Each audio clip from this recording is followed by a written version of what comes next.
Добар ден, почитувани. Го следите магазинот за родителство 0+ месеци. Кои се најчестите митови за говорниот развој кај децата?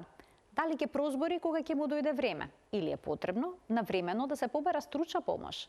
Разговараме со логопедот и специјалист за рана интервенција во детството, магистер Билјана Крстевска-Кокорманова, која ќе ни открие кои се вистинските знаци за тревога и како правилно да го поддржиме развојот на говорот кај нашите најмили. Останете на Телма.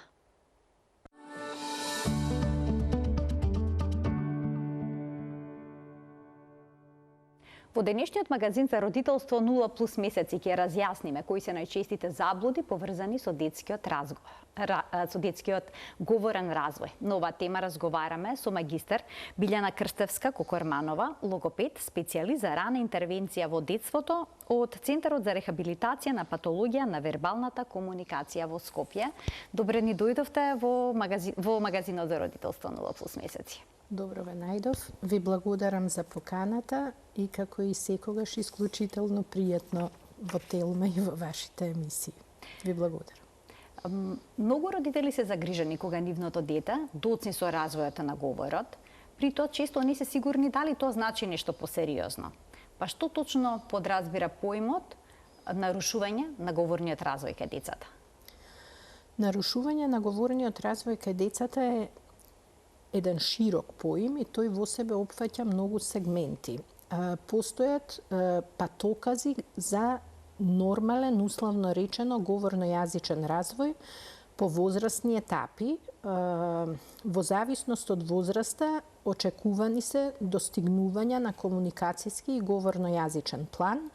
Нарушување е сето она што покажува доцнење повеќе од 6 месеци во комуникацијска смисла, во говорна смисла, во јазична смисла и во артикулацијска смисла, односно во начинот на изговарање на гласовите.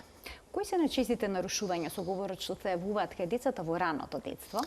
Во раното детство најчесто изостанува комуникацијската функција. Сега е тоа, да речам, и едно од најмодерните нарушувања со широк диапазон на причинско-последични врски. Понатаму изостанува очекуваниот развој на јазикот со сите сегменти и граматички структури. Понатаму, тоа е веќе на поголема возраст над 3 години, изговорот на гласовите и едно од најтешките, да речам, говорно-јазични нарушувања за мене како логопед во рехабилитацијски смисол е кога изостанува очекуваното разбирање на говорот. Тогаш е најголем предизвик за нас како стручни лица. Значи, децата може да ги изговарат зборовите, но при тоа да не ги разбираат. Не разбираат што им зборуваме и тогаш има една сувопарна, ненасочена комуникација. Кога зборуваме за доцнењето во говорот, проблем што за жал е се поприсутен меѓу децата, кое е најчестото прашање што го добиват од родителите? Претпоставам кога детето треба да прозбори. Веројатно е тоа. Постојат, како што кажав и претходно, фази и етапи на развојот на комуникацијата воопшто и оттаму на јазикот и на говорот. Некаде околу 12-тиот месец е потребно да се јават првите зборчиња кај детето. Тоа е од прилика заедно со проодувањето плюс-минус 2-3 месеци. Тие две функции обично и не можат заедно да одат. Кога децата брзаат со моторниот развој, тогаш е фасцинирани од околината и од запознавањето со околината и немаат многу време за зборување. Меѓутоа, негде околу првата година веќе е период кога навистина треба да се јават првите зборчиња. Тоа не се некои чисти зборови и сложени, меѓутоа именување на лицата од околината, по некоја ономатопеја за означување животно или друго дејствие, веќе треба да постојат околу првата година. И тоа е првото проговорување. би сакала ова да нагласам, а да не излезам надвор од темата, кога родители комуницираат меѓусебно, некоја мајка ќе рече, ајде рано му е, не го носи на логопед, моето прозбор е на 3 години.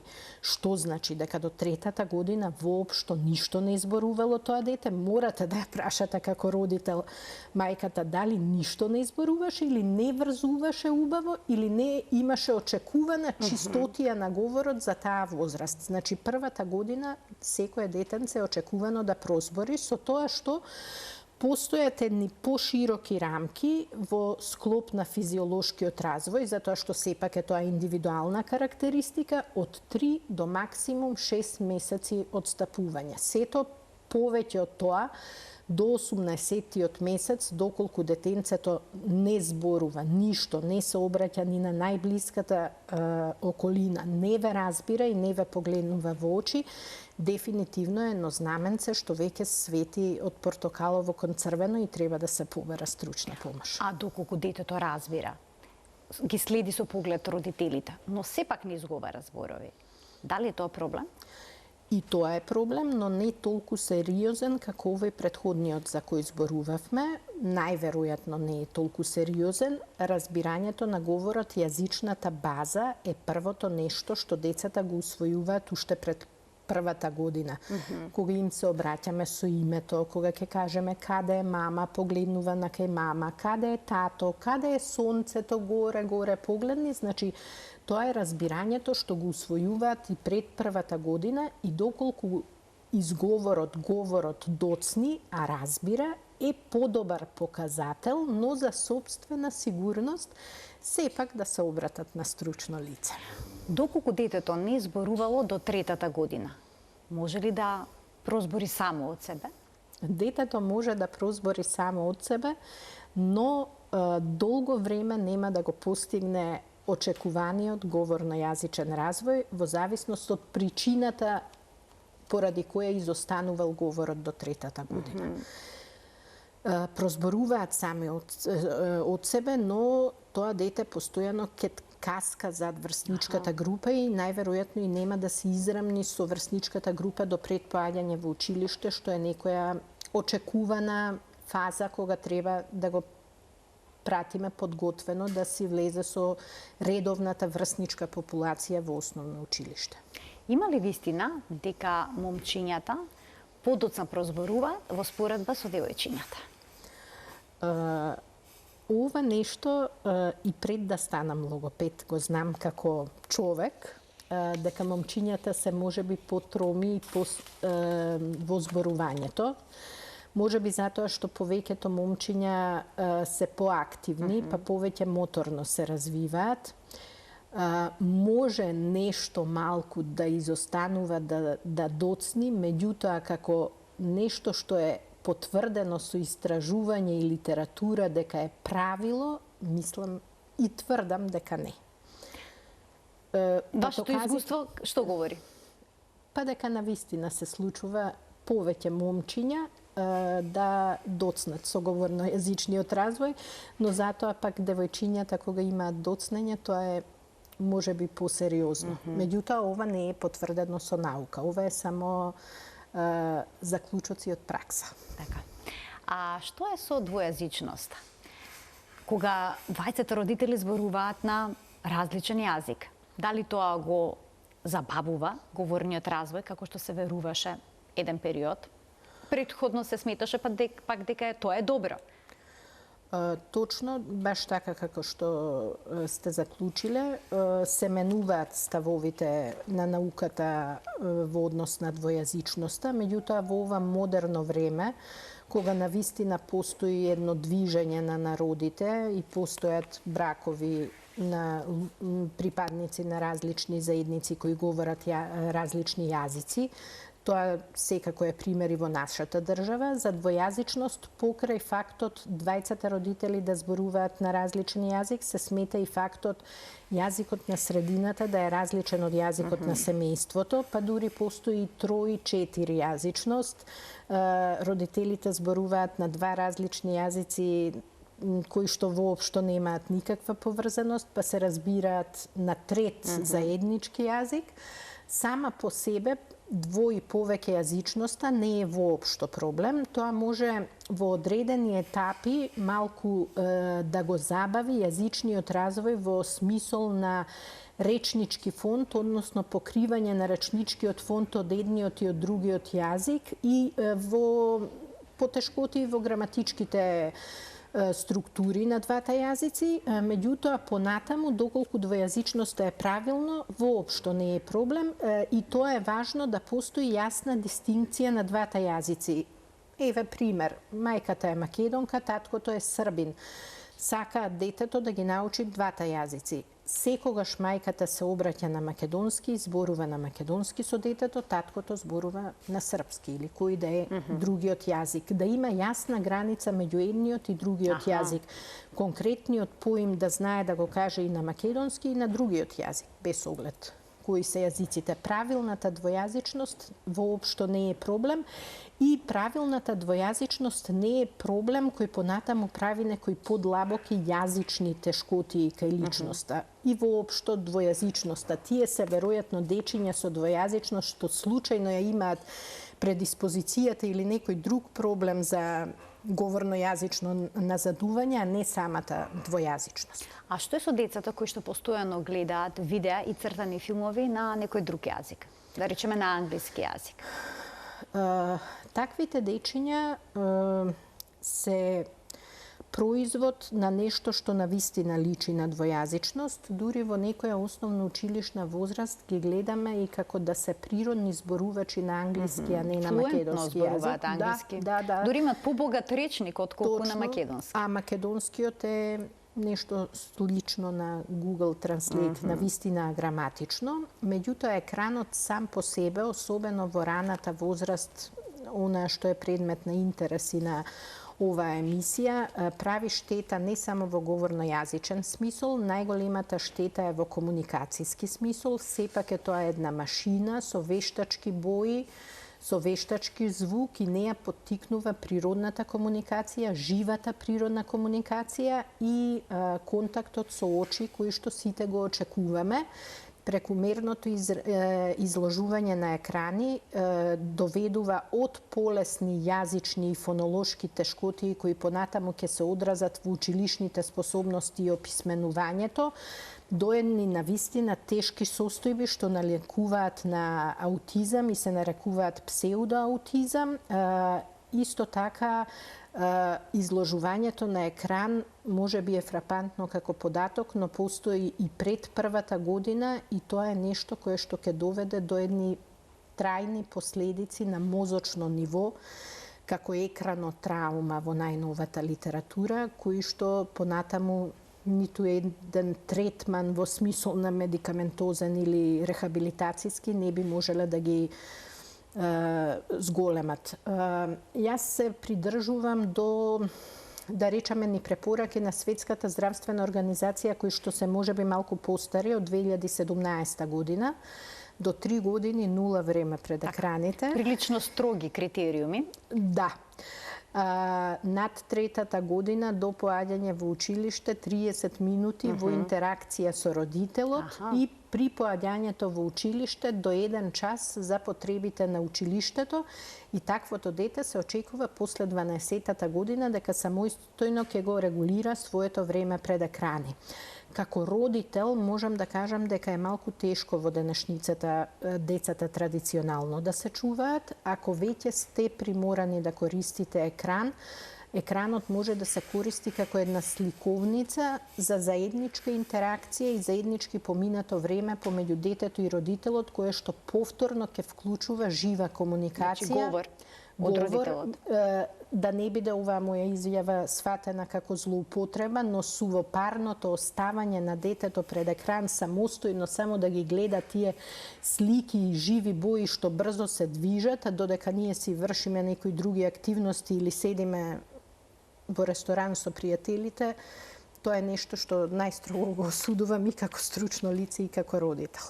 Ке ги вклучиме гледачите од овој момент. Почитувани, емисијата е контактна, можете да поставите прашање на темата на која што говориме денеска. А што е со она убедување дека детето кое што доцни со говорот е мрзеливо? Тоа би рекла дека е навистина мит. Говорно-јазичното доцнење секогаш има некоја подлога, најчесто органска, или некаква грешка воспитно-негувателска, само по себе од мрзеливост детето или од карактер или од инет, мислам дека не е тоа, дека не би прозборело затоа што е мрзеливо. А дали доцнењето во говорот може да доведе до интелектуално заостанување на детето? Поврзани ли се тие два сегмента меѓусебно? Говорот е еден сегмент од човечкото битисување кој секако не издвојува од животинскиот свет како најинтелектуално живо битие на земјата.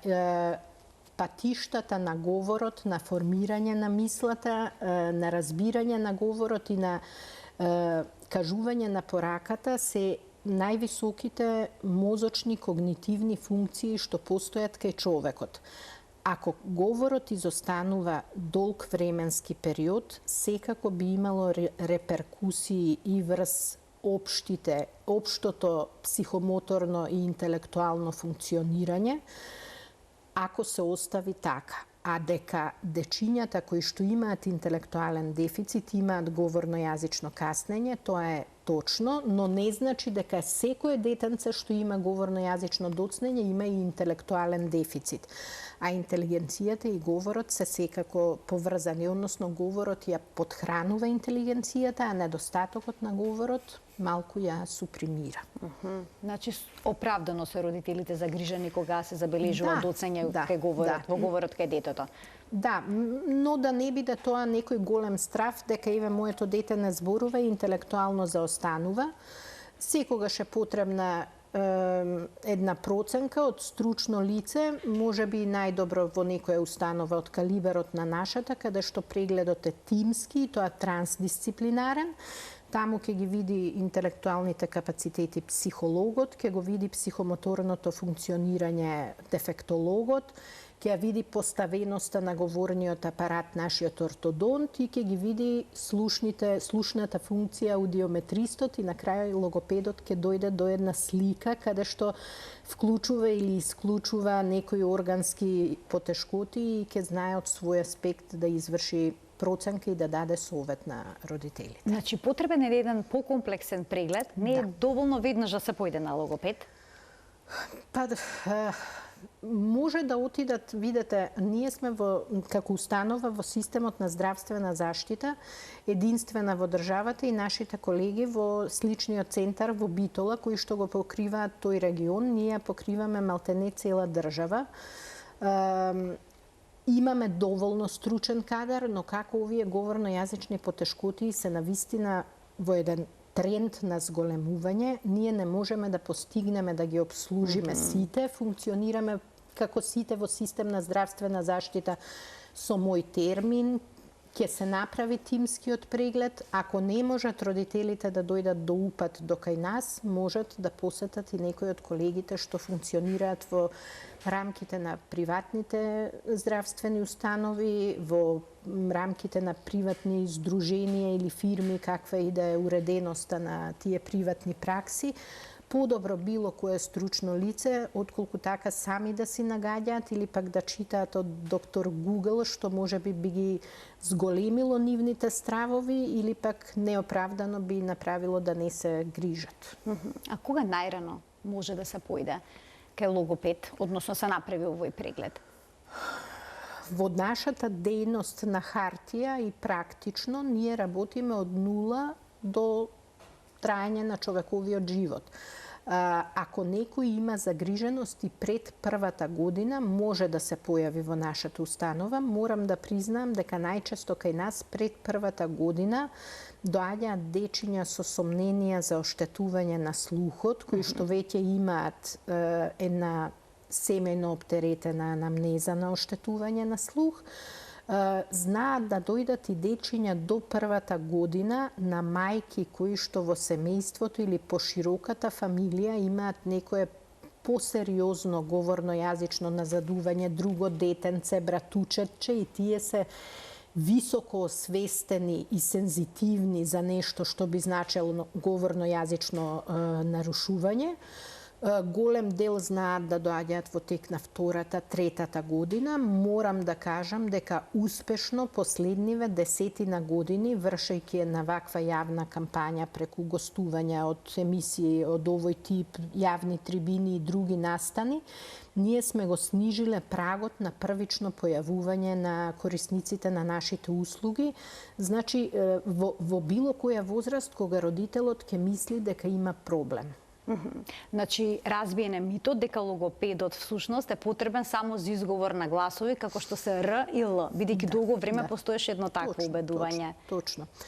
Најверојатно времето во кое што сме живееле и тешкотиите што се јавувале ги правеле тие мислења. Јас сум негде со 20 на години работно искуство во матичната установа во која работам во моментот. Ние навистина тогаш коригиравме РЛ и некои јазично говорни потешкоти малку потешки, полесни и дечиња со нарушување на слухот. Меѓутоа имавме многу помалце корисници на услуги од тоа што имаме сега, а сега имаме навистина многу деца. Вистина е, значи тоа дека има зголемен драматично бројот на деца кои што доцнато говорат. Да. Веројатно и насекаде во светот, а не само кај нас. А дали е проблем ако детето говори дома со родителите, но тоа не го прави во градинка? Тоа е еден друг вид на проблем кој што треба да има повторно една сеопфатна проценка, односно тука да се земе улога и психолог кој што работи со деца или пак детски психијатар. Порано состојбата се викаше селективен или елективен мутизам, а сега се нарекува само мутизам. Тоа е детенце што зборува со најблиското обкружување, со членовите на семејството, а во надворешната средина одбива да комуницира. Значи селективно бира со кого ќе разговара. Да. Постои такво нешто, меѓутоа е ретко и морам да бидам искрена да кажам дека сум имала прилика еве во целиот овој професионален мој пат да видам околу 5-6 деца, а со 2 сум имала прилика само да работам. И е голем предизвик, затоа што треба и повеќе психолошко предзнаење или добра соработка со некој детски психолог, малце вклучување на драматерапија во нештото за опуштање. Да ги убедите со вас да почнат да соработуваат. Да. А им советувате ли на родителите кои што имаат дете што доцни со говорот да го запишат во градинка, доколку не е вклучено во некаков колектив? Една од главните препораки кога родител ќе дојде на преглед е вклучување во градинка. Но сега тоа е една дилема и поставување на многу прашалници.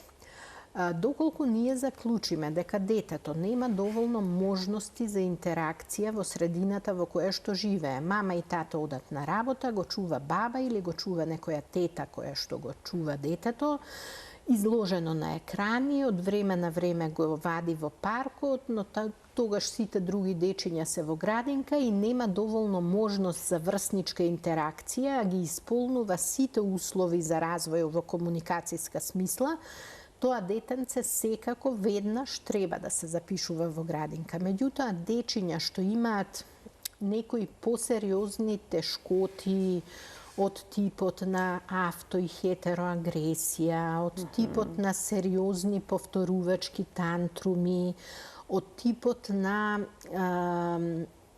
однесување неприфатливо, ама навистина неприфатливо, тогаш тие би биле оптеретување за детскиот колектив како таков, но мораме да бидеме без предрасуди и во таков случај треба да се обидеме сега и да го најавиме новиот систем на рана интервенција, каде што би вклучувал придружници на дечињата со посериозни потешкоти во предучилишните установи, за да можат полесно да се справат со предизвикот вклучување во социјална средина. Ние се уште на секое детенце препорачуваме вклучување во градинка, меѓутоа не би сакала нашите колеги од предучилишните установи да не сфатат погрешно Секој ја заслужува шансата. Мислам дека треба да имаме една ширина и колку можеме да помагаме. Можеби со престој по неколку часа, пократок престој, но секое дете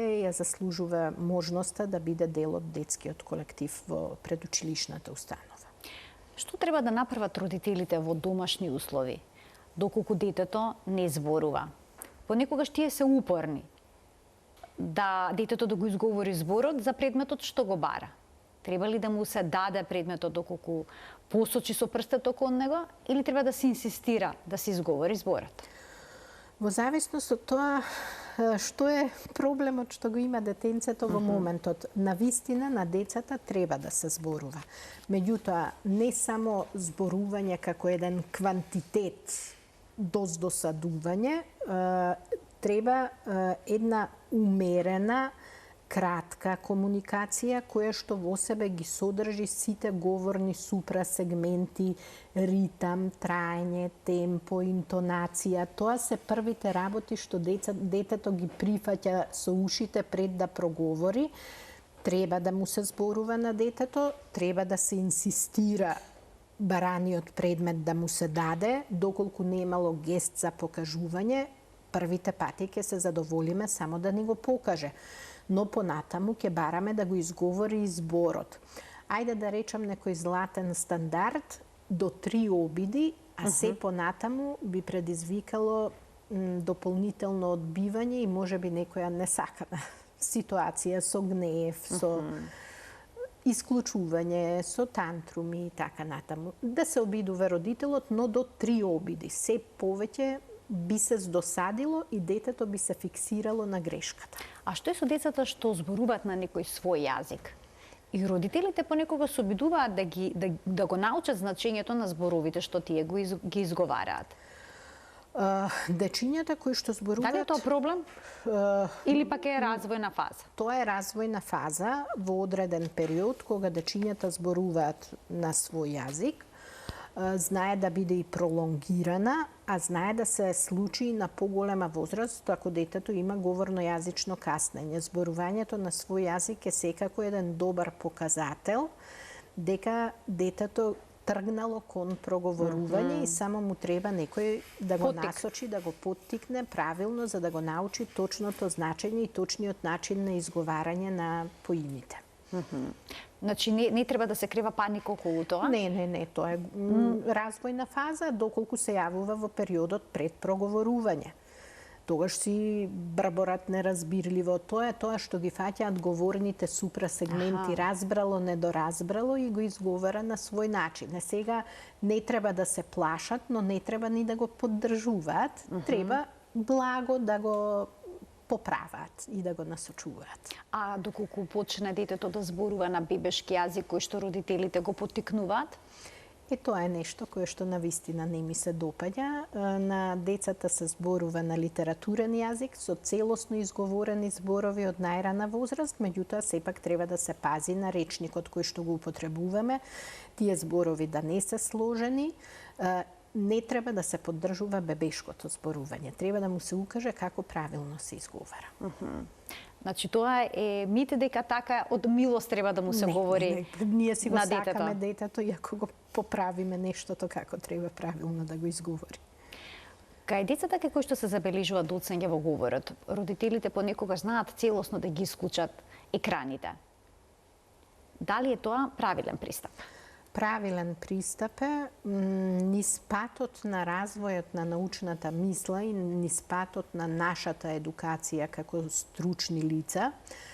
Во поново време, од неколку години, постојат веќе навистина строги критериуми за примена на екраните. Децата што имаат говорно-јазично каснење треба да се стават на еден екранодетокс, 0 време пред екраните, некои 6 месеци.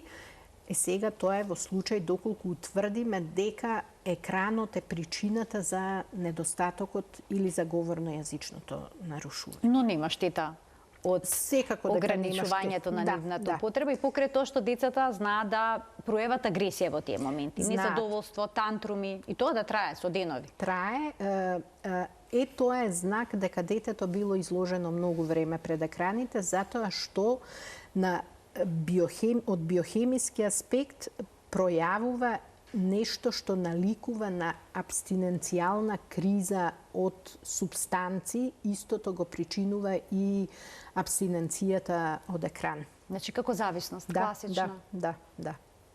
А кога ќе се обратат родителите со своето дете на логопед, како изгледа тој третман? Што се тој вклучува? А имаме гледач. Ке може ли да му дадеме само предност на гледачот, па веднаш ќе продолжиме со третманите и што се применува на нив за да се постигне она што се посакува, почеток на говорот кај детето. Добар ден за првиот гледач во денешниот магазин за родителство. Повелете. Добар ден, докторката и до водителката. Благодарам. Сакам да поставам едно прашање на докторката. Има внука 4,5 години. Така? Има проблем со зборувањето, оди во градинка, посетува и логопед. Сега девојчето оди на македонски, ама пошто сме ми од Дебарско долу, тие ни викаат дека сега се затвора таа градинка, се отворат 2 месеци на албански дијалект. Дали можеме да го носиме таму девојчето или не треба да го носиме заради промена на јазикот, ние дома зборуваме македонски. Да не му се направи проблем на девојчето, за тоа сакав да поставам прашање на докторката. А да немате само уште некое прашање, Да, сакам да ве прашам, вие дома зборувате македонски јазик? Македонски и девојчето оди во градинка на македонски. А дали планирате детенцето своето образование да го продолжи на македонски јазик? Да. Тогаш навистина јас... Албанци се муслимани. Така. Значи, за вас е непознат јазикот, ако добро ве разбрав. Да, девојче дома збориме македонски и јас сум баба. Така. Во градинка оди на македонски една година и сега поседува и логопед во Струга. И сега дали смееме да го однесеме тие во другата група, кај што се зборува албански, пошто оваа група е затвора двамо на македонски. Дали смееме или не смееме, сакав да поставя прашање. Така, ви благодарам за вклучувањето. Повелете. Навистина предизвикувачко прашање, значи е тука засегнато функционирањето на семејството. Луѓето мајчин јазик имаат македонски и планираат тоа детенце да живее, односно да се образова на македонски јазик. А како што разбрав од бабата, детето е веќе детенце со говорно јазично каснење што посетува логопед. Во тој случај не се советува да му пласираме втор јазик. Воопшто не е лошо ако е детенце со уреден говорно-јазичен развој и не постои градинка кај што би можело да посетува на мајчин јазик, да се запише во градинка на албански јазик, да си го научи тој јазик и да си стекне пријателчиња кои што зборуваат албански. Но во овој случај тоа би било навистина голема дилема. Како да го пуштат детенцето во градинка на јазик кој што тие дома воопшто не го зборуваат, како понатаму ќе го поддржуваат во албанскиот јазик, мислам дека само би направиле на конфузија кај детенцето. Ама што е случајот ако во нивната средина не постои градинка на јазикот кој што го преферираат, на што ќе биде изложено семејството и од што ќе биде ускратено детето? Навистина многу голема дилема е ова, голема дилема и мислам дека на крајот треба семејството да се одлучи затоа што сепак е тоа нивното дете, но јас родителски и како стручно лице мислам дека не би било пожелно на дете со говорно јазично каснење да му се пласира втор јазик кој што не му е мајчин и нема да биде јазикот на кој што ќе го учи неговото понатамошно образование. Така. Да. Уште еден гледач ке вклучиме. Добар ден. Добар ден. Ве слушаме во програма, сте, повелете. Да, ви благодарам. Значи, сакам да поставам едно прашање. Станува збор за мојот внук кој има 4 години и неколку месеци, 5-6 месеци. Така. Живее во странство. Значи, детето убаво навреме почна да зборува, веќе го говори добро и јазикот таму кај што живее. Така. И во случајов треба тој веќе од следниот месец да тргне и во училиште таму. Значи, јазикот го говори и другиот исто, и македонски многу добро говори. Но во последнава година, да речеме можеби интервал, можеби помалку малце од една година, се случува детето од време на време како да почнува да пелтечи. Дали тоа смета, да речеме, гостинката дека е резултат на тоа што детето веќе ги говори и едниот и другиот јазик, или станува збор за проблем што треба да се третира. Така, да немате некој подпрашање. И да напоменам, извинете, да напоменам и дека Р не може да изговара.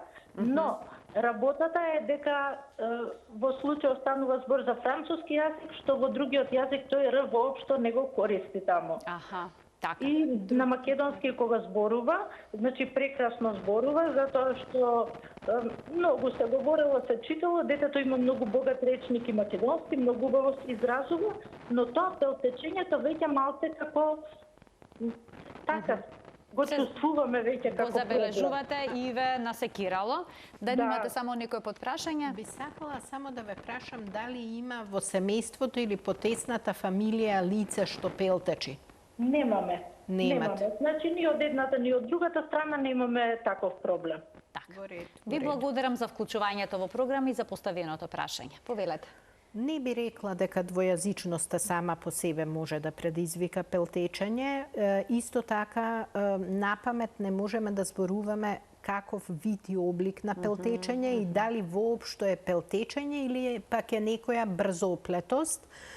Се случува кај дечињата на одредена возраст да се јави ваков проблем и да се надмине само од себе? Се надминува само од себе, тоа и воопшто не е ниту преодно пелтечење, ниту рано пелтечење, особено ако нема фамилиарна историја или некој тригер фактор да експресивно се појави пелтечењето. Како што разбрав од бабата, станува збор за детенце со богат речник. Значи, богат речник и на едниот и на другиот јазик. Јас мислам дека артикулаторите не се спремни да ги пратат тие богати и да ги изразат тие богати мисли и се јавува пропелтечување. Меѓутоа, ова е навистина зборување на памет. Така мора се види детето? Доколку ги загрижува, нека си отидат кај стручно лице да се види. А ова околу изговорот на Р во македонскиот и во францускиот јазик е навистина различно. Кај нас француското Р се смета за погрешен изговор и се коригира. Детето ќе си живее во таа средина, нека си остане да се изговара француско Р. Ако постојат можности, некој подолго лето овде, да се дадат некои совети, да се направи обид, да си го усвои нашето потврдо Р во ред. Меѓутоа, француското Р воопшто не смета на некој што живее во тоа јазично подрачје. Така, ќе ги вклучиме и следните гледачи кои што очекуваат да се вклучат во програми да постават прашање. Добар ден. Јас сум истата баба преска што се јавим.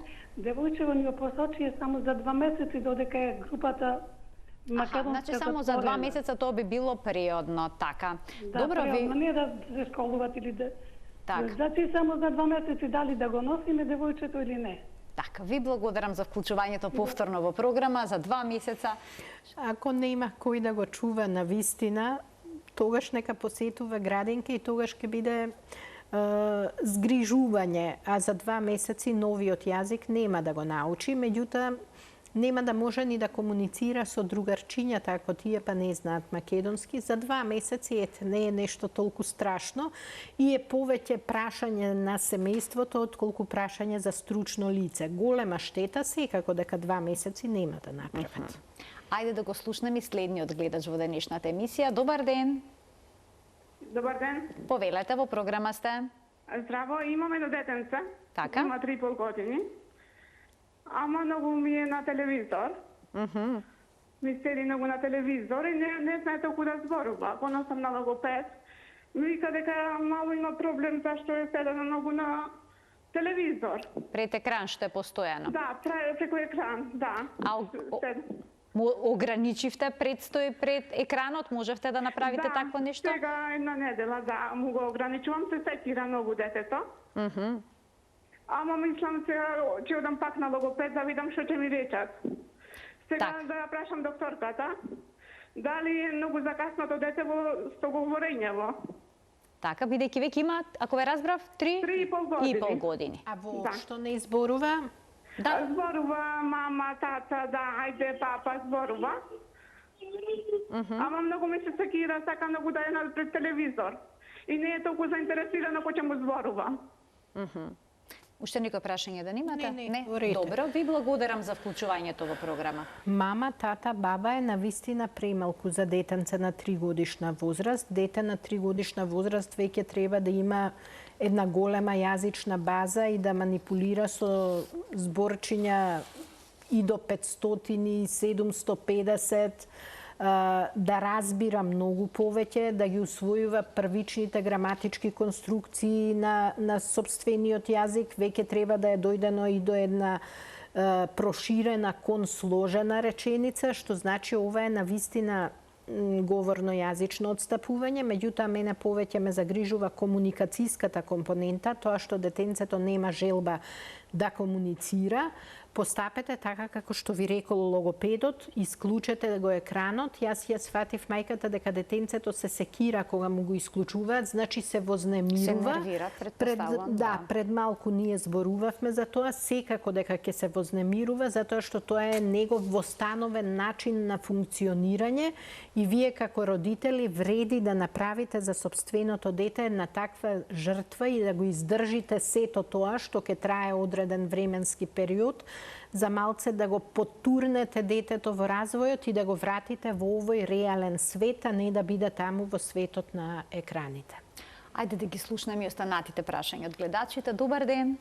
Добар ден, убав ден и убава недела. Ви благодарам. Јас сум една прабаба на едно правнуче мое од 2,5 годинки. Така. Он пред, значи, има 3 месеци, воопшто не зборуваше, нешто на свој јазик.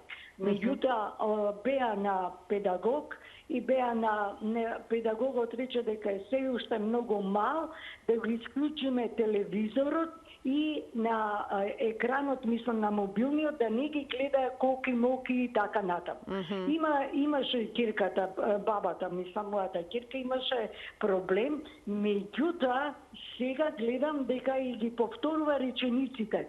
Што ќе рече, ајде бабе, дојди ваму, ајде сега доаѓам и така натаму почнува, значи, да зборува, пошто рекоа дека е многу мрзливо дете, се смее, сака да зборува, ама се смее, значи мрзливо.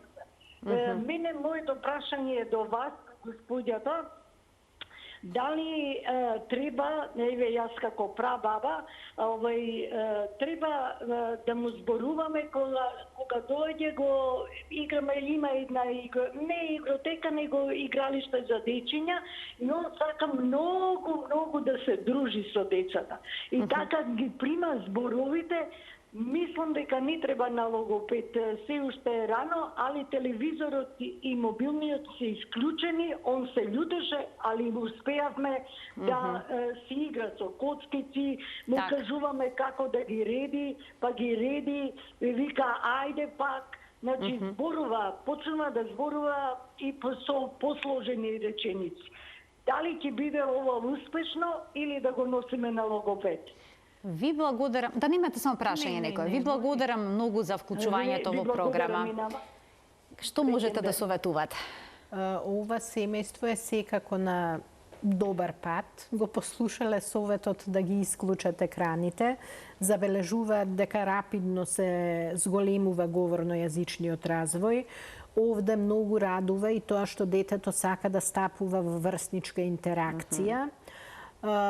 Се досложена реченица дошле и тоа е одлично. Ете, нека почекаат до 3-та година и ако тогаш се уште нешто ги загрижува, нека си земате еден упат и да дојдат на преглед или да отидат кај било кој колеги. Така, но се забележува еден убав и брз напредок во говорот. Тоа е тоа. Тоа е што се очекува и што се бара. Ќе вклучиме уште еден гледач. Добар ден.